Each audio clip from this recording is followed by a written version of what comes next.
մեջ, հա։ Ես այդ գժերի հետ գործ չունեմ։ Այսպես է հայ առաքելական եկեղեցու հետևորդ արձագանքում Փաշինյանի նոր նախաձեռնությանը պատարակից առաջ եկեղեցիներում պարտադիր Հայաստանի օրհներգը հնչեցնելու առաջարկին։ Օրհներգի հնչեցնելը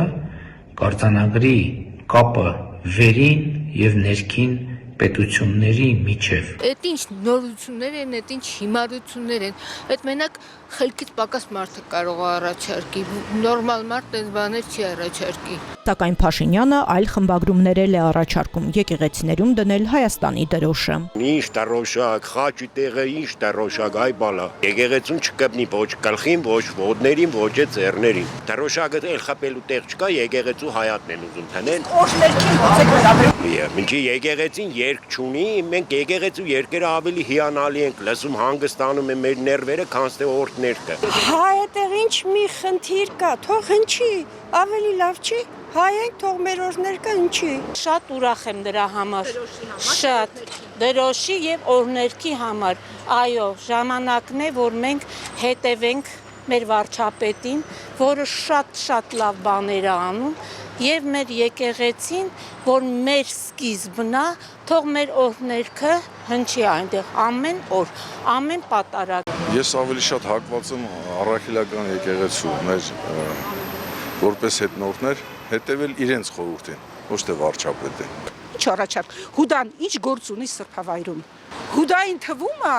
թե եկեղեցին իր հորտունն է։ Մոռացել է, որ եկեղեցին սրբավայր է, ու իր նման հուդաների համար չի։ Ինչ անհասկանալի ինչ-որ բաներ այլ չգիտեմ։ Անիմաստ, ես գտնում եմ, որ իմաստ չկա այդ ամեն ինչ մեջ։ Փաշինյանի առաջարկը խայտարակություն է համարում ընդդիմադիր падգամավոր Գառնիկ Դանելյանը։ Կարող է մի երկու պատարակ հետո, ասենք որ կներեք, ասենք պատարակից առաջ սուպեր սակոյի երաժշտությունը հնչի։ Վարչապետի թիմակիցները դեմ չեն նրա առաջարկներին։ Չեն կարող լինել Հայաստանի Հանրապետության դրոշները եւ ինչու չի կարող հնչել Հայաստանի Հանրապետության օրհներգը։ Դուք ինքներդ եք ասում, դա գաղափար է։ Այո, դա գաղափար է, որը հնարավոր է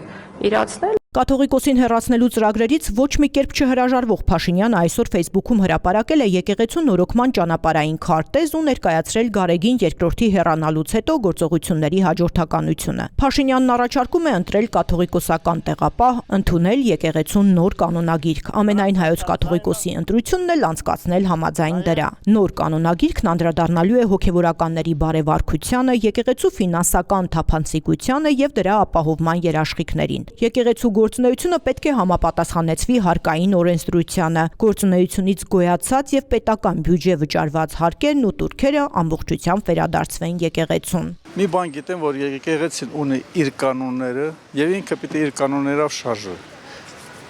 Կողմնակի ոչ մեկը իրավունք չունի եկեղեցու գործունեության մեջ խառնել։ Ֆանատիկ հավատացյալ չեմ։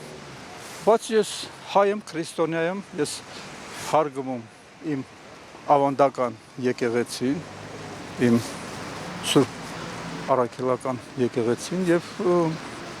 ես այդ կարծիքին եմ։ Փաշինյանն արդեն երկրորդ անգամ է եկեղեցու նորոգման ճանապարհային քարտեզ առաջարկում։ Առաջինը Գարնանն էր, երբ դեռ նոր էր հայտարարել, թե Վեհարանը պետք է ազատել կաթողիկոսից, քանի որ Գարեգին II-ը խախտել է կուսակրոնության ուխտը։ Փաշինյանը հայտարարել էր հանձնախումբ ձևավորելու մասին ու նույնիսկ նշել, թե ովքեր կարող էին ընդգրկվել դրա կազմում, սակայն մինչև այս պահը այդպես էլ հայտնի չէ հանձնախմբի ճակատագիրը։ Իդեպ լռությունն է խախտել Կիլիկիո կաթողիկոս Արամ Առաջինը։ Նա քննադատել է Հայաստանի իշխանությանը, կոչ անելով հեռու մնալ Սուրբ Էջմիածնի ներքին կյանքին ու խնդիրներին միջամտելու, եկեղեցու ներսում պառակտումներ մտցնելու, հակասահմանադրական ու անընդունելի քայլերից։ Անկրյաս այդ կաշությունը ունեցած է եւ ունի ոչ կսելու։ Կիլիկիո կաթողիկոսը հորդորել է համախմբվել Գարեգին II-ի շուրջ եւ խնդիրները քննել եկեղեցական կարգով։